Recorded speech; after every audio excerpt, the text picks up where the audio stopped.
Hello everyone, welcome to my Batman Arkham Origins. I'm the Knight difficulty, no damage walkthrough. This is going to be the Steel Mill and Copperheads boss fight. And let's just call this the breaking point for this game and for this walkthrough. Because if you've seen my third most recent post on the YouTube community page for my channel, you'll understand that I was encountering a slew of issues that I had never encountered to such a heavy degree before in my earlier playthroughs of Batman Arkham Origins. And such issues included frame rate issues, optimization issues, ill-fitting enemy encounters, lack of options in combat, cheating bosses, etc. It was the whole shebang pretty much, and I cannot believe that this game started to die starting from here. And there were some mistakes that were my fault, but there are just so many moments where it is the game's fault. And I mentioned in the community post that the bloopers for these videos might honestly be just as long as the most important parts of the videos, which is obviously the part where it corresponds to a walkthrough, and it's the part that showcases my strategies. Like, the bloopers are going to be just as long as those parts because of the sheer number of issues I was encountering. And boy, will I have a lot to say when I showcase those bloopers. Like, I honestly should do a poor designs of Arkham Origins video series because it just showcases how rushed the game's development was and how much the developers didn't comprehend their own designs when actually designing this game. And these are things that Rocksteady could easily fix. But for some reason, Warner Brothers just, even though they copy and pasted the Arkham City formula into this game, they just messed up on so many things with regards to the programming. And they also misunderstood why the gadgetry that Batman has in Batman Arkham City is good for the game. It's good for the actual progression of the game. It's good for allowing the gameplay to flow. And it's good for avoiding a lot of the holes present within the combat of Batman Arkham City. And without these options in combat, you open the game up to so many problems. And that is what I was encountering in this part of the game, like starting from now up until the end of the game. And it honestly gets worse as I'm going through the game. But more details on that later on. But we have this Predator encounter right here, and I have failed this Predator encounter more times than I thought would be possible. Because I was trying to be very aggressive in this part to make the gameplay look interesting, and I just kept getting caught with my pants down. Like, the amount of times the enemies would be investigating the noise generated by the dive bomb, and I would use my back claw, but because the enemies are kind of in that alert state, and they're not exactly in some kind of passive-aggressive state, they react to you using the back claws so quickly, and I was getting shot at angles that I didn't think would be possible, and also, the enemies were taking the long path to get to me sometimes, so they would just sneak up right behind me and just shoot me. And yeah, that caused me to fail that Predator encounter at least 5 times, and I'm embarrassed to say that. But we're now inside of the Steel Mill, and the Steel Mill, compared to Batman Arkham City, it adopts a darker atmosphere, and it also has more horror vibes, especially when you're dealing with Copperhead. But overall, I'd say the atmosphere is a lot darker compared to Batman Arkham City, which is just one of the things I can appreciate about this game, more so than Batman Arkham City. I just don't like the lighter tone of Batman Arkham City compared to Batman Arkham Origins.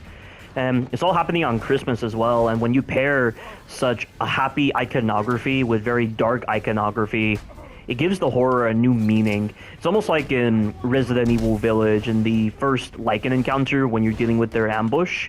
And you're inside that house where you're using the barricade, and you just see that train that a child used to own, and it's paired with a very dark sequence, and you have very dark music. And I acknowledge this in my review, but I just like that pairing of iconography when it comes to a horror setting.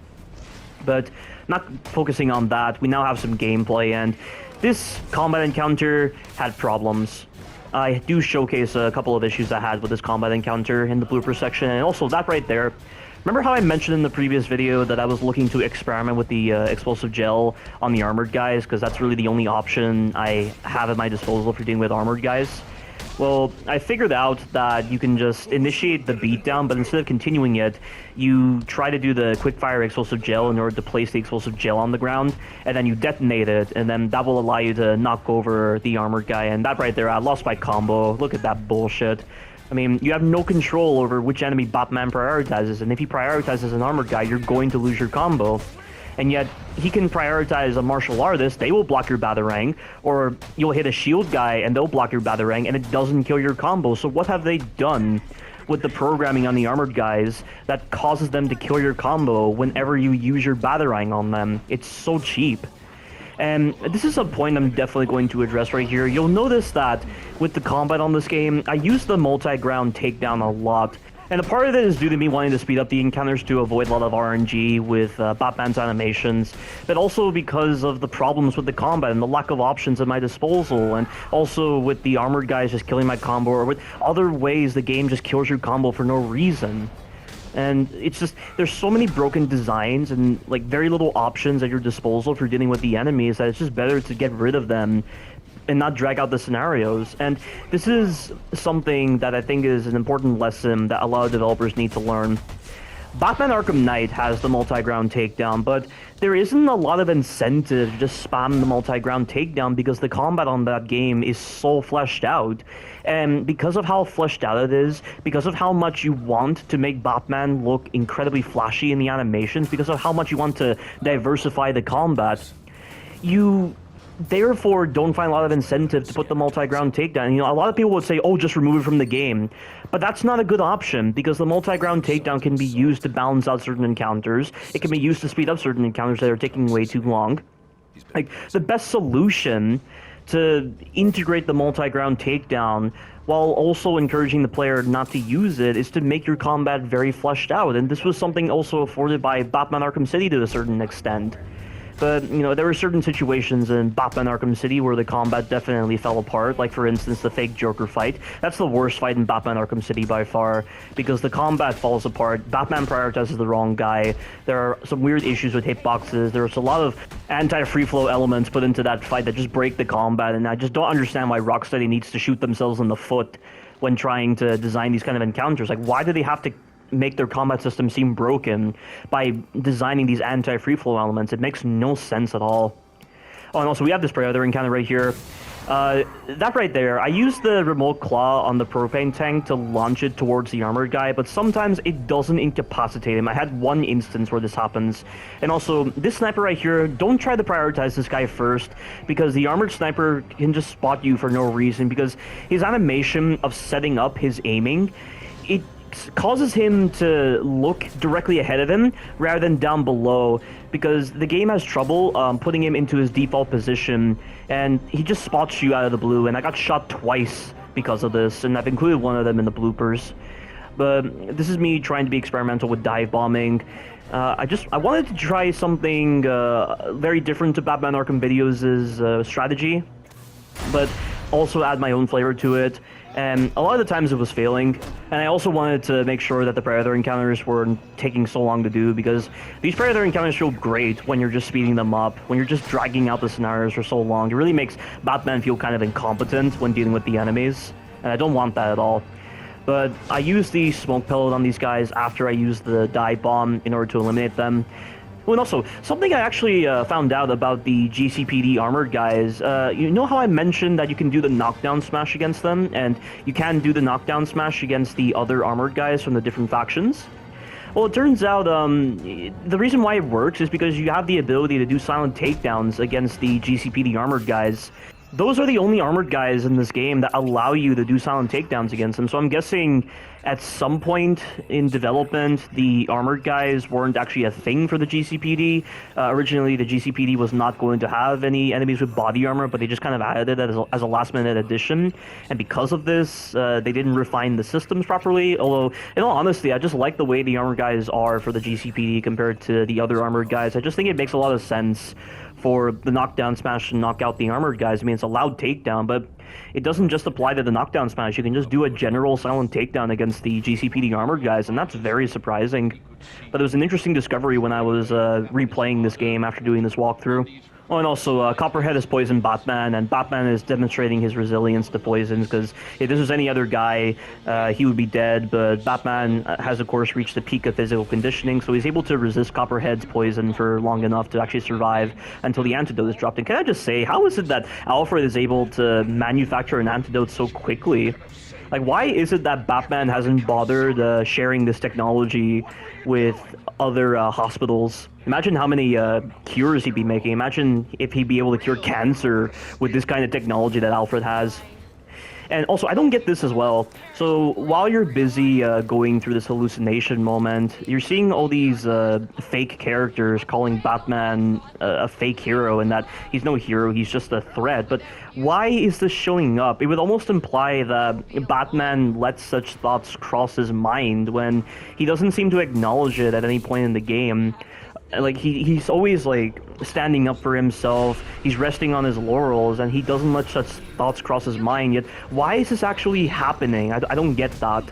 I mean, I understand that his body's in a state of weakness, and in order to convey this state of weakness, his brain has to create a lot of these harmful, noxious stimuli moments. But it really doesn't make any sense for Batman to be seeing these kind of hallucination moments. I mean, I understand the whole point of what they were trying to go for, but this is Batman we're talking about. Batman would never allow such thoughts to cross his mind. If anything, like, he'd be experiencing, like, moments that he actually feared, like, for instance, his time in his childhood, or also, if he's afraid of Gordon dying or Alfred dying. Like, that I could understand. And also, like, all these hallucinations are saying that, oh, he's no hero, like, oh, if you were here, I'd be alive. Yet there were so many situations where it wasn't possible for Batman to save them. And also, he's been in Gotham for 2 years. And Gotham has been in a perpetual state of criminality for a while before Batman's intervention. So how that makes any sense, I don't know. Why these characters are saying these things that they're saying, and why Batman's even letting such thoughts cross his mind when it doesn't show itself at any point in the game, it's confusing. But we now have Copperhead's boss fight, and don't even bother trying to engage in hand-to-hand combat with these enemies. There's just a lot of them, and I just feel like because it's so hard to read their movements, it's very easy to take damage from them. And you don't know what kind of attack they're going to do. I mean, you can tell what attack they're going to do when multiple of them are going to show up near you, but it's just better to use the concussion detonator and just evade over their heads. This is where the concussion detonator actually shines. At no point in this game, aside from this boss fight, does the concussion detonator serve any purpose. It is the most useless gadget in this entire game and for the entire Arkham series. And this is the only time in this game that the concussion detonator actually shines, because it will eliminate the hallucinations instantly if you let the charge build up.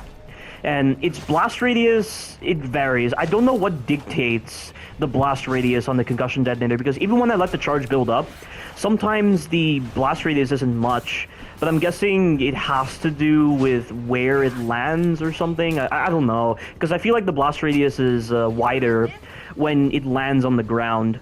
But that's the only thing I've noticed, but just use the concussion detonator and you're fine. And this is the hardest part of the fight to do no damage, I would say, because you have to keep track of Copperhead's slash attack when she's like doing the same exact attack that Ra's al Ghul did in this boss fight. So I believe this attack right here that she's doing, it's timed.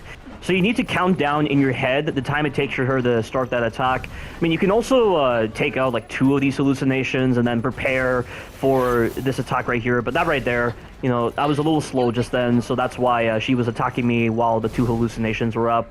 But all you have to do is survive for a set amount of time until the drop container arrives, and Batman's able to inject the antidote into himself. And yeah, it's a pretty simple boss fight.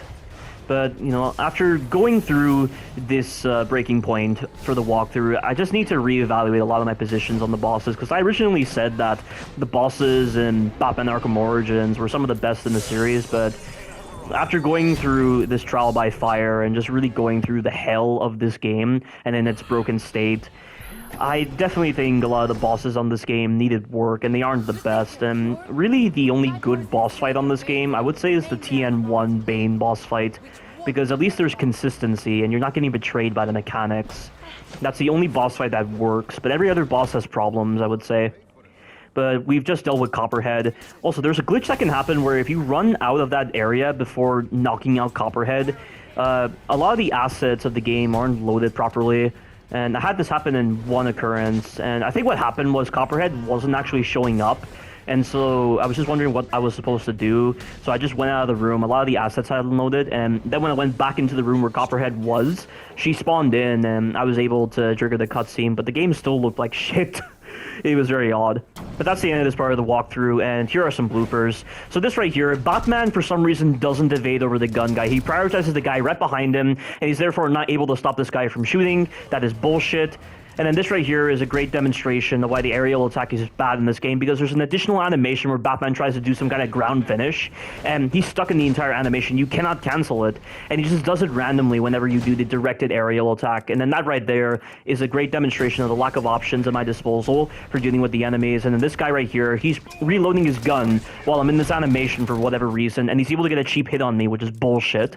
And then this right here is where the armored sniper has trouble setting up in his default position, so he starts looking up and then he goes down, and that's why he was able to spot me just then. And for this final blooper, I used the remote claw to pull this propane tank into the armored sniper, but for some reason it didn't knock him out. You'll see right there he's getting up. And so I assume he's down, so I go to take out this sniper right here, and the same situation occurs where the sniper has trouble setting up in his default position, and because he looks up and then he goes down, he was able to spot me just then and get a cheap hit on me. Such a load of trash right there. I don't know why that happens. But that is the end of the Steel Mill and Copperheads boss fight. Stay tuned for the future videos. Thank you all for watching, and you take care now.